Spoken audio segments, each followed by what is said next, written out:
Land Transportation Office, Region 3.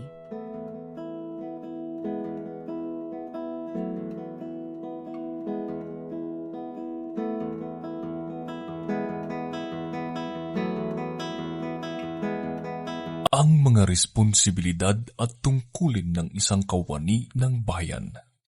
Prioridad ang pagkakaroon ng maayos at ligtas na kalsada.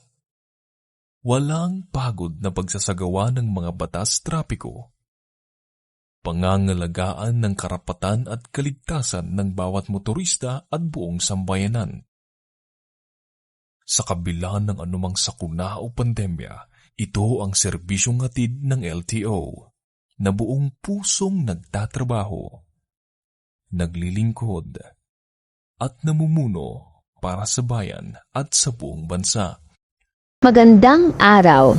Ako po si Dom, kabilang sa Human Resource Management Section, at nais ko po kayong imbitahan na maglaan ng ilang minuto upang magsagawa ng isang survey na makakatulong sa pagpapabuti ng serbisyo at pagpapahusay ng aming trabaho.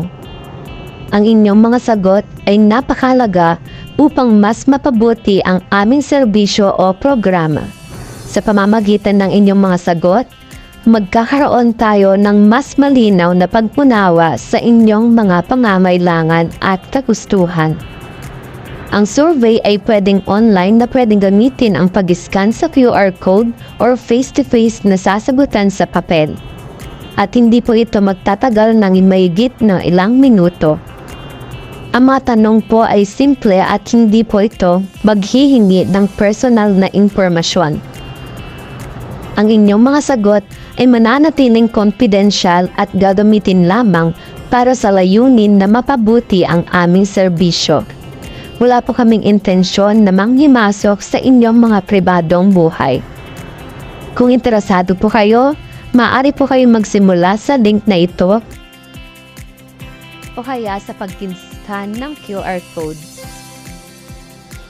Kung may mga katanungan po kayo, ako po ay nandito upang magbigay ng karagdagang impormasyon. Maraming salamat po at sana po ay makapagbigay kayo ng inyong mahalagang opinyon.